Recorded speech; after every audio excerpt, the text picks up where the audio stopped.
আসলে বলা ঠিক না, তারপরে বলি যদি কোনো হিন্দু ভাইরা শুই না একটু তারা সংশোধন হয়, এই জন্য বলি আর কি। ছোটকালে যখন এই দুর্গা কালীর পূজা করতাম, মানে ওই পূজা বলতে সত্যি কথা আমি নিজের ইচ্ছায় কোনোদিন করিনি, কারণ আমার ছোটবেলা থেকেই ভালো লাগতো না এগুলো। দুর্গার 10 হাত, কালীর 1.5 হাত জিব্বা, আবার কালীর গলায় দেখতাম 10-12টা মানুষ জবাই করে মালা বানায় গলায় ঝুলাই।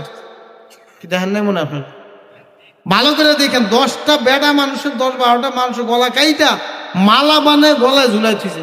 কি ভয়ঙ্কর না এটা? এই জন্য আমি ছোটবেলা থেকে কোনো পূজা করতাম না, যাই করছি বাপ মার চাপে পড়ে করছি, মন থেকে করি নেই। ছোটবেলা থেকে ভালো লাগতো। যে জিনিসটা সবচেয়ে বেশি খারাপ লাগতো সেটা হয়েছে ঠাকুরকে পূজা টুজা দিতাম, দিয়া টিয়া যখন আমি ছোটবেলা থেকে খালি ঘুরতাম আর দেখতাম মূর্তিগুলি যে কোনটার কি অবস্থা। সামনে তো চেহারা এত সুন্দর করে বানাইতো, কিন্তু পিছন দিক দিয়ে ঘুরে গিয়ে দেখতাম কি জানেন, কম ঠাকুরের পিছন দিয়া বাস কইতে শরম লাগে। কি কমুক্ষণ আমার কাছে ছোটবেলায় খুব খারাপ লাগতো এই জিনিসটা। এরা যা করছে সব কিছু মানতাম, কিন্তু খোদার পিছন দেওয়া বাসটা আমি কোনোদিন মানতে পারি। আমার খুব কষ্ট লাগতো যে বাস দিয়ে পৃথিবী ভালো কথা ঘুরে ফিরে দে, খোদার পিছন দিয়ে বাস দিলে এটা কি মানা যায়? আমি খুব ভালো করে দেখছি, বারবার দেখছি। আর ছোটবেলা থেকে চিন্তা করতাম যে ঠাকুরের বাসটা কেন ওই জায়গাটা দিয়ে, আরো কত জায়গা আছে অন্য কায়দা করে বানা না, তারা কি করবো ঘুরা ফিরা বাসটাই। তো ছোটবেলায় তারা কাউরে কইতে পারি না, কে আর কইলেই মানবো কেন, শুনবো কেন। এখনো ভাবছিলাম অনেক বছর হয়ে গেছে, আমি তো মুসলমান হয়েছি 17 বছর আগে, 17 বছর পার হয়ে গেছে, মনে হয় একটু পরিবর্তন হয়েছে, কিন্তু দেখি না কোনো পরিবর্তন নেই। নেত্রকোনা কলমা কান্দা মাহফিল শেষ কইরা পরের দিন সকালবেলা কুয়াশা, রাত্রে আসতে পারিনি, সকালবেলা রওনা দিছি ওদিকে ভারতের বর্ডারের কাছে অনেক হিন্দুদের বাড়িঘর, সম্ভবত কোনো ব্রাহ্মণ টাহ্মণ ঠাকুর গো বাড়িঘর ওইখানে আছে। দেখলাম প্রতিটা বাড়িতে বাড়িতে মূর্তি বানায় বানায় থুয়ে দিছে। কপালপুরের গোষ্ঠী বানাইছে বানাইছে তো ঘুরায় তো রাস্তার দিকে পাশাটা দিয়ে রাখছে। তখন আমি ড্রাইভারে বললাম রাখতো গাড়িটা একটু থামা। কয় কে হুজুর? আমাকে দেখি তো বাসটাকে এত বছর পরে একটু ঘুরাইছি নি। বিশ্বাস করেন গাড়িটা থামাইয়া খুব ভালো করে গাড়ি থেকে গ্লাস খুলে বসে বসে দেখতেছি, কোনো পরিবর্তন নেই। চিন্তা করি এতটা বছর হয়ে গেল, কত মানুষের পরিবর্তন হইল, কিন্তু এক বাসটা পরিবর্তন হইল না। আপনারা আমার উপরে তো হিন্দু ভাইরা শুধু শুধু রাগ। ওই দিনকে আপনার ভারতে 2টা যুবক ছেলে, হিন্দু 2 ছেলে মন্দিরে ঢুইকা সব মূর্তি ভেঙে লাইছে। মানে ইব্রাহিম আলাইহিস সালামের মনে হয় কিছু বাতাস তারা পাইছে। হিন্দুরা নিজেরাই 2টা যুবক ঢুইকা মন্দিরে সব মূর্তি ভাঙছে, উদ্ভুত করে চিৎকার করে ফালাইতেছে। ডিবিসি নিউজের একটা অনলাইন পত্রিকা একটা ছবি আমার সামনে আইছে। আসার পরে আমার মোবাইলটা একটু দেন তো, 1 মিনিটের লেগে মোবাইলটা দেন। ডিবিসি নিউজের মধ্যে আসার পর দেখলাম 2-3টা মূর্তি এমন বুথে পড়ে রয়েছে। দুলাভাই দেন, বিয়া করছেন তো নাকি হুদেই দিল করেন না এখনো? ফের আমি আগে কইবেন না, এটা কার মোবাইল? এটা আমার সফর সঙ্গীর মোবাইল। এতো জাদু করে লক দিয়ে দিয়েছি এটার মধ্যে না, তা আমার জিনিসটা আমার মোবাইল। বাজান ওই ডিবিসি নিউজের ওই একটা ছোট্ট একটা এটা আমি মানে দেখলাম ভালো করে, ভাবছিলাম বাংলাদেশের বাঙালিরাই বাস দেয়। চিন্তা করলাম ভারতে যেহেতু হিন্দুদের সংখ্যা বেশি, তারা মনে ঘুরাই ফিরাই দিছে। ভালো করে খেয়াল করে দেখলাম ছবিটার মধ্যে যদিও মূর্তিটা ভারতের, কিন্তু বাসটা জায়গা মতোই আছে। এখন কি কইবেন, ডিবিসি নিউজের চ্যানেলের ছবি তো আমি ছাড়ি নেই, ওই মূর্তির পিছনেও ভারতের মূর্তির পিছনেও বাস। তাদের কাছে আমার একটা আবেদন হইল, আগামীতে মূর্তি টুর্তি বানাইলে পূজা করেন, কোনো আপত্তি নাই। আল্লাহ বলেন লা ইকরাহা ফিদ্দিন, ধর্ম নিয়ে কোনো জবরদস্তি নেই, বাড়াবাড়ি নেই, মারামারি নেই, ভাড়াবাড়ি নেই। আমরা করি না, করবো না। লাকুম দীনুকুম ওয়ালিয়া দিন, যার যার ধর্ম শেষে পালন করবে, কোনো দুঃখ নেই, কিন্তু বাসটা একটু ঘুরাই দিন। আবার আরেকটা জিনিস আমি ছোটবেলা থেকে অ্যানালাইসিস করে যেটা দেখছি, আর আপনাকে রাগ হইতেছে, মানে আমার মনে যেটা কয় আর কি, যে হিন্দু ব্রাহ্মণরা অনেক চাও, এরা মনে হয় চিন্তা করে দেখছে যে এই মূর্তির কারণে যেহেতু জাহান্নামে জামু, বাসটা মূর্তি জায়গা মতোই দিয়ে গেল। এটা হইতে পারে আর কি জানি না।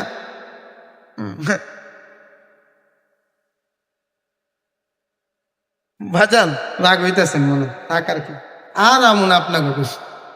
এদেশের মানুষ ভালো না। ওই দিনকে রাত্রে আমি পাও ধরে মাপ চাইছি আপনাদের এই যে 6 আছে না, 9 তারিখে 6 আইছিলাম।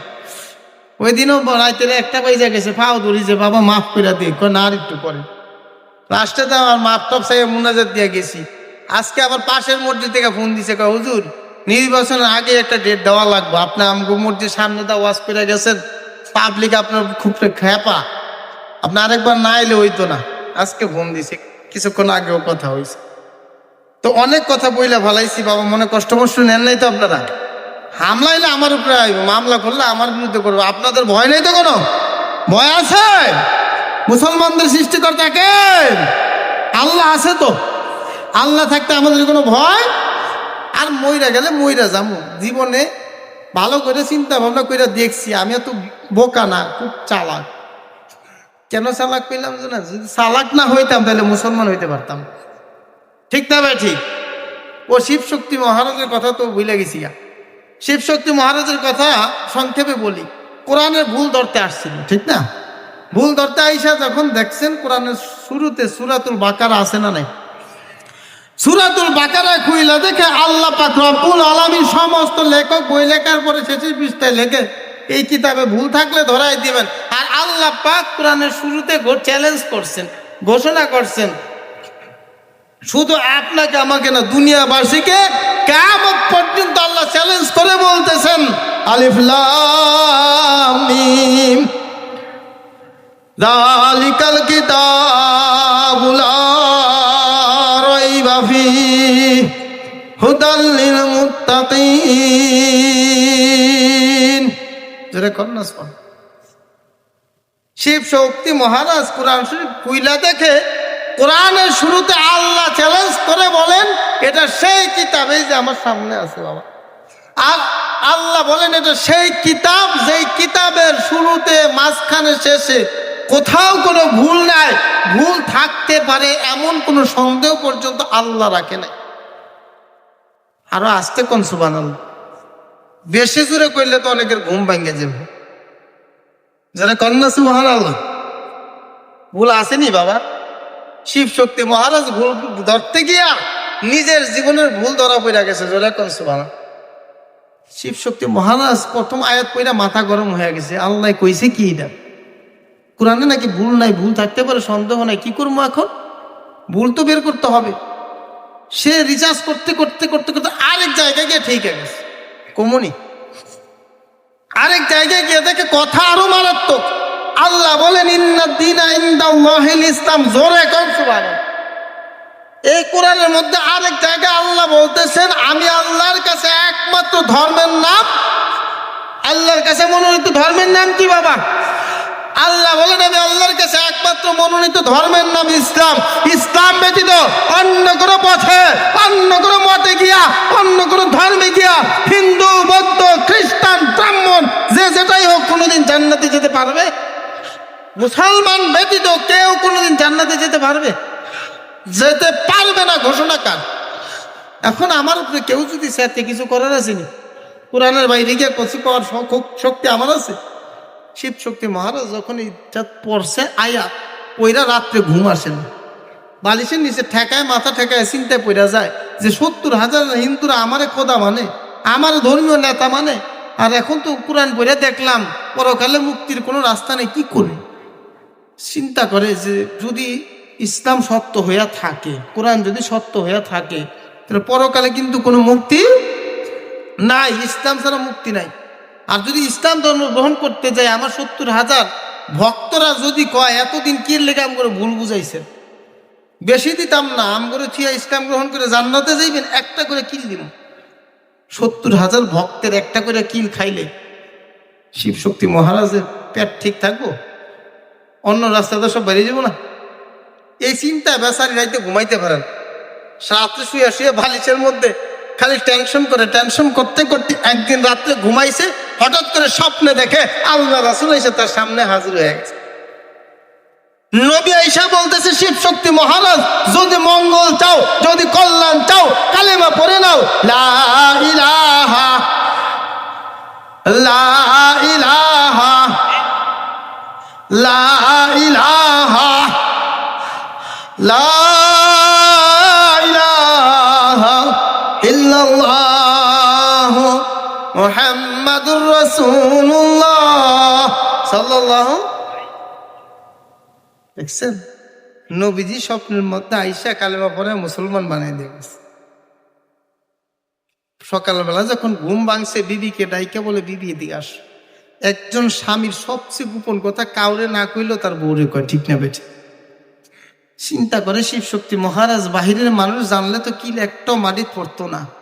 আমার সবচেয়ে কাছের আপন মানুষ তো আমার বউ, বউরে কইয়া কোনো রকম দেশ ছাইরা পলায়। বউরে কাছে ডাক দিয়ে বলে, এদিকে আসো। বলে কি? পাশে আসো। বলে কি? বলে বসো। বলে কি? বুড়া বয়সে এত কাছাকাছি দরকার কি? দূর থেকেই কন। শিব শক্তি কয় না, এটা দূর থেকে কয়া যাইব না। বুঝছি আপনার মতলব ভালো না, দূর থেকেই করে, কাছে যাবো না। বিবি সামনে আসো, গোপন কথা। জানি এমন বউ গোপন কথা শুনছি। স্বামী যে বউরে কি গোপন কথা কবে বউ জানে না? আপনি বহুত গোপন কথা শুনছি, এই বুড়া বয়স আর ভাল লাগে না। আপনি কনের দিকেই কোন না দেখে কথা না, কাছে পরে বউ কাছে আইসি কন কানে কানে কয়, আমি তো ঘুমাইছি রাত্রে, আমি তো মুসলমানের কোরআনের ভুল বের করতে গেছিলাম, ভুল বের করতে গিয়া দেখি আমার নিজের জীবনের ভুল ধরা পড়ে গেছে। আমি ইসলাম গ্রহণ, ইসলাম সত্য, এটা যখন বুঝতে পারছি, চিন্তা করতে করতে কালকে রাত্রে যখন ঘুমাইছি, নবীজি আয়েশা স্বপ্নের মাধ্যমে কালেমার দাওয়াত দিয়ে আমার কালেমা পড়ে মুসলমান বানাই দিয়া গেছে। স্ত্রী কইছেন কি আপনি? সর্বনাশ। বলে হ্যাঁ বিবি, কাউরে কইস না, আমারে বাঁচা। তুই যদি কাউরে কোস আমি তো বাঁচবো না। খবরদার। কি করেন আপনি? তোর পা ওদের হাত ধরে কাউরে কইস না। রাখেন আপনার কাউরে কথা, আমার কথা শুইলাম। বলে কি? আমিও তো গত রাত্রে ঘুমাইছি, কি হয়েছে না হয়েছে জানি না, নবীজি আয়েশা স্বপ্নে দাওয়াত দিছে, আমিও তো কালেমা পড়ে মুসলমান। দেখছেন আল্লাহ নবী সারাটা জিন্দেগি উম্মতের জন্য কাঁদছেন, এখনো কান্দে কি কান্দে না? শেষ পর্যন্ত যদি থাকে নবী যে কান্দে, একটু কয়ে যাবো আর কি, থাকবেন নি বাবা? কষ্ট হয়নি?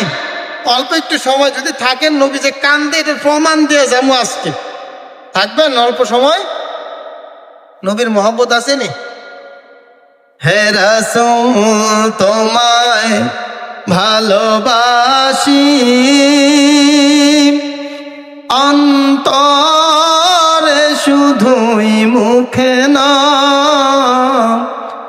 জান্নাতের আশায় নয় হে রাসূল, জাহান্নাম কেউ ডরে না। বলেন সবাই, হে রাসূল তোমায় ভালোবাসি, অন্তরে শুধুই, মুখে না। জান্নাতের আশায় নয় হে রাসূল, জাহান্নাম কেউ ডরে না। জান্নাতের আশায় নয় হে রাসূল, জাহান্নাম কেউ ডরে না। কত আশিক যায় মদিনায়, জিয়ারত রওজা তোমার। কত আশিক যায় মদিনায়, জিয়ারত রওজা তোমার। হে আশিক দিদার দাও না, আর দূরে থাকিও না। হে আশিক দিদার দাও না, আর দূরে থাকিও না। হে রাসূল তোমায় ভালোবাসি, অন্তরে শুধুই, মুখে না, জান্নাতের আশায় নয় হে রাসূল, জাহান্নাম কেউ ডরে না, জান্নাতের আশায় নয় হে রাসূল, জাহান্নাম কেউ ডরে না।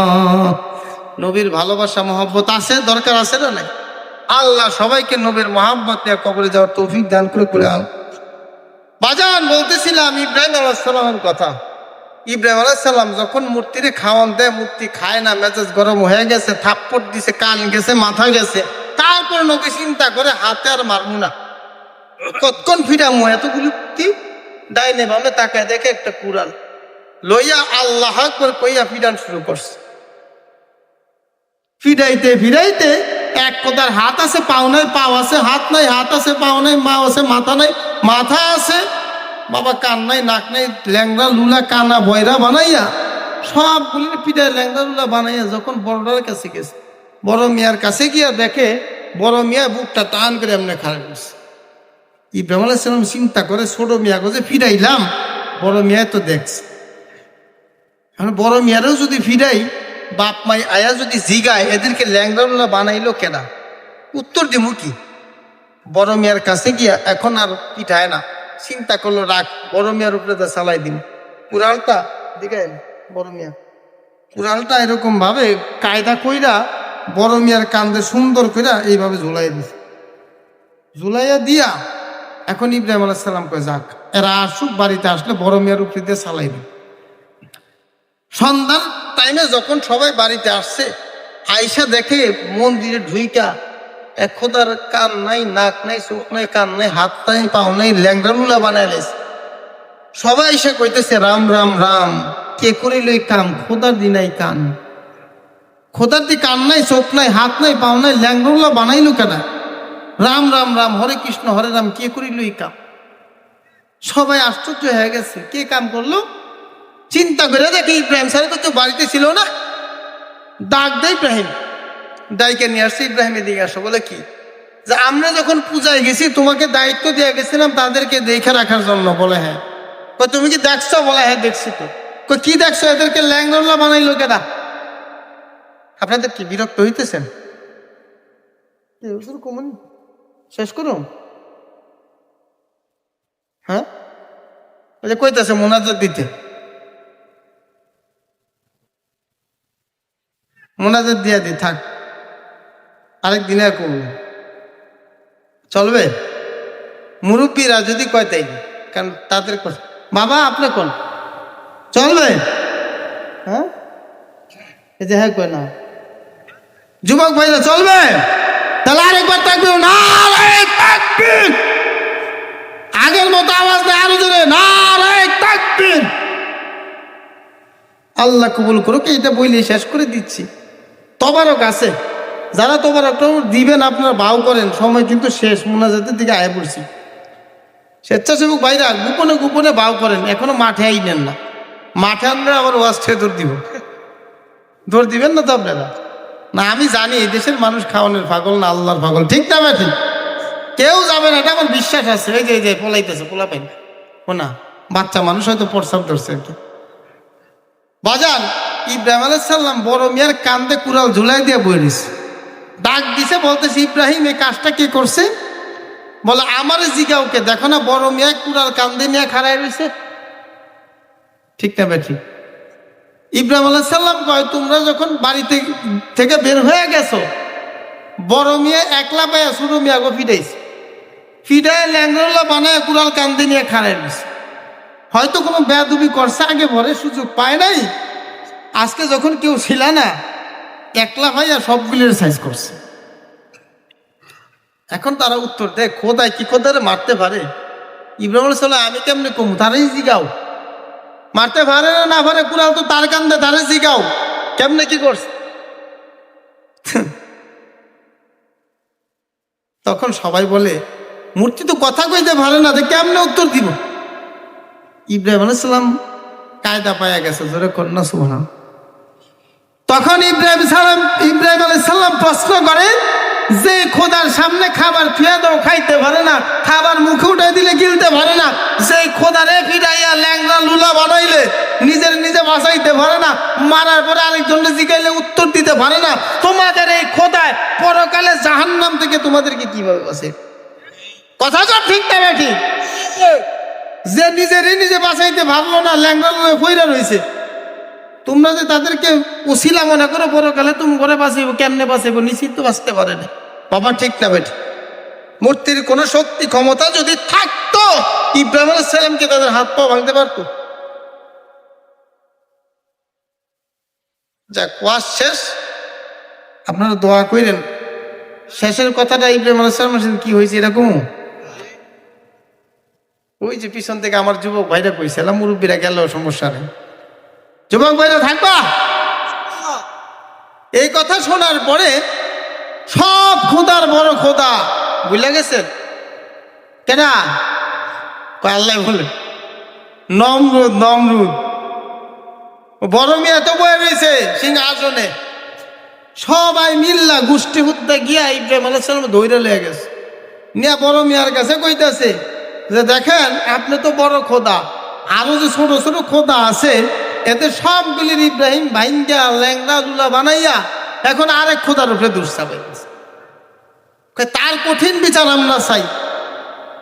বলে কি বিচার চাও? তাকে মাইরা আগুনে পুরাইলে হবে না, আগুনে পুরাই মারতে হবে, বুঝছেন নি? মাইরা আগুনে পুরাইলে হবে না, আগুনে পুরাই মারতে হবে। দেখবেন হিন্দুরা যখন মারা যায়, মরার পরে আগুনে পুরা ছাই বানায় দেয়, ঠিক না? ঘটনা লম্বা হয়েছে, ওই জন্য ওদিকে যাইতাছি না, কষ্ট হবে, নাইলে বলতাম আর কি। কমু একটু। আমার আপন ঠাকুর মা মারা গেছে, ঠাকুর মা মারা যাওয়ার পরে আমি জীবনে কোনোদিন কেমনে আগুনে পুরা দেয় দেখি না। আমার মা আমাকে নিয়ে আমার ঠাকুর মার বাসায় গেছে, যায় দেখি যে ঘরে ঘুমাইছে ঘরের চাদর কাঁথা সহ পেঁচাইয়া বারান্দায় নিয়ে শোয়ায় রাখছে। তো শোয়া রাখার পরে একটা রশি দিয়ে এরকম পাটি দিয়ে বাঁধতেছে, বাঁধিয়ে বাজার থেকে দুইটা লম্বা লম্বা বাঁশ আনছে, বাঁশ দিয়ে চঙ্গ চিনেন আপনারা? মই চঙ্গ, এরকম চঙ্গর মতো বানাইয়া ওইটার মধ্যে রাইখে রশি দিয়ে পেঁচাইয়া বাঁধতেছে। যখন বান্ধিতেছে আমি মাকে জিজ্ঞাসা করলাম, মাগো ঠাকুর মাকে এইভাবে রশি দিয়ে বাঁশের লগে বাঁধ দেখে? মায় কই তুই বুঝবি না। আমি কো বুঝাইলি তো বুঝবো, কত ঠাকুর মা মারা গেছে। ভালো কথা, কি হয়েছে? তোর ঠাকুর মার যত পাপ আছে এগুলো মোচন করার জন্য তাকে এরকম বাঁশের সঙ্গে রশিদা বাঁধ দিয়া এখন মন্দিরে নিয়া শ্মশানে নিয়া আগুনে পুরা দিয়া তার জীবনের যত পাপ আছে সবগুলো মোচন কইরা তাকে স্বর্গবাসী করা। আমি কই সাংঘাতিক কথা, সারা জীবন স্বর্গের কথা শুনলাম বাপ মার কাছে, কোনোদিন স্বর্গ দেখি নাই। আজকে যখন ঠাকুর মা স্বর্গে যাইব এই সুযোগ একটু আমিও দিই খাম। মাকেও বললাম, মাগো ঠাকুর মা যখন স্বর্গে যাইব আমি কি একটু বাইরে থেকে দেখতে পারবো নি? কয় তুই কি কস, পাগলের কথা, কি দেখা যায়নি? আমি তো যখন যাইবো দরজা খুললে যাইবো না, দূর থেকে একটু চুকিতে দেখবো, ভিতরে যাবো। বুঝেন না, মরার উপরে খারার একটা কথা আছে না, সবাই কান্দাকাটিতে ব্যস্ত, আমি করি উল্টা পাল্টা কথা। আমার দমক দিয়ে সরে যা, সরেন দিকে সইরা গিয়া মনে মনে চিন্তা করি, এতদিন পরে স্বর্গ দেখার সুযোগ হইলো, এটা কি মিস করুন যায়? আমি কইলাম, মা যাবো। না যাওয়া যাইব না। কেন? ওইখানে যাওয়ার পর যে ঘটনা ঘটবে, যে দৃশ্য দেখবা, তুমি বাচ্চা মানুষ ভয় পাইবা, কলজা ভাইটা মইরা যাইবা। মায় আমার ভয় দেখাইতেছে যে তো না যাই, বুঝেননি কথা? মায় আমার আরো ভয় দেখাইতেছে যে তো না যাই। তো এই কথা কয়ে আমার দূরে সরাই দিল। চিন্তা করলাম এমন কি ঘটনা ঘটবে, স্বর্গেও যাইব, ভয়ও পাইমু, আবার কলজা ভাইটা মইরাও যাইব। না, যা করে আল্লাহ, চুপে চুপে জামুই আছে। লাশটা নিয়ে যখন বের হয়েছে আমিও মনে মনে দৌড় দিছি। ছোট তো তখন, ডাইনে যেতে গেলে বামে যেতাম, এটা আমার ছোটবেলার অভ্যাস। দৌড় দিয়েছি, দৌড় দিয়ে গিয়া দেখি কিছু দূর যাওয়ার পরে দেখলাম খই, মুড়ি, চিরা, এগুলোর সাথে তখন 5 পয়সা 10 পয়সা ছিল। দেখছেন না অনেকে? 5 পয়সা 10 পয়সা মুড়ি চিরার সাথে মিলাইয়া, খইয়ের সাথে মিলাইয়া বল হরি বলা, বল হরি মন্ত্র পড়ে পড়ে ঠাকুরমার লাশের উপরে ছিটা দিতেছে। যখন ছিটা দেয় ওই খই মুড়ির সাথে চিরার সাথে 5 পয়সা 10 পয়সা নিচে পড়ে। আমি আবার গিয়ে দৌড় দিয়ে থাবা দিয়ে লইয়া দেখি 10 পয়সা 5 পয়সা ভালো টাকা পড়তাছে, অনেক টাকা পাইতেছি। মনে মনে কই ঠাকুর মায় কেন আরো আগে স্বর্গে গেল না। তখন 5 পয়সার লাগে আধা বেলা কান্দতাম, সকাল 8টা থেকে কান্দা শুরু করতাম, 12টা পর্যন্ত কানলে মায় 5 পয়সা দিত, 10 পয়সা দিত, একটা চকলেট খাইতাম। আর এখন থেকে না চাইতে খালি টাকা বড় উপরের থেকে। আমি মনে মনে কই ঠাকুর মা স্বর্গে যাইবই যে, আর আগে যাইতো টাকাটা আরো আগে পাইতাম। তারপরে আমি কই যাক, স্বর্গের রাস্তা এখনো অনেক বাকি, আজকে অনেক টাকা ইনকাম হবে। এই কথা কইতেছি মনে মনে, আর টাকাগুলি নিতেছি আর যাইতেছি খুশি, খুশিতে খুশিতে যাইতে যাইতে যেদিক দা লাস্টে আমি এদিক দা যাই, যে টাকা পরে টুকাইতে টুকাইতে শ্মশান পর্যন্ত গেছি। আমার কথা হয়েছে আজকে যা করে আল্লাহ স্বর্গটা দেখাছেন। এখন সবাই তো আমার দেখলে খেদাই দিব, লেগে আমি দূর থেকে তাদেরকে ফলো করে যাইতে যেতে শ্মশান পর্যন্ত যখন গেছি, যাই দেখলাম একটা রুমের মধ্যে ঢুকাইয়া কোনো রকম একটা গোসল টোসল করে সাদা একটা কাপড় দিয়া লাশটাকে কোনো রকম ঢাকছে। ঢাকার পরে এরকম একটা চিতা খোলা, লাকড়িতে চিতা খোলা বানাইয়া এইভাবে চিতা খোলার মধ্যে রাখছে। রাখার পরে আমার বাবার হাতে এরকম একটা লাঠির মধ্যে রশি পেঁচেছে, লাঠির মধ্যে এরকম কাপড় পেঁচেছে।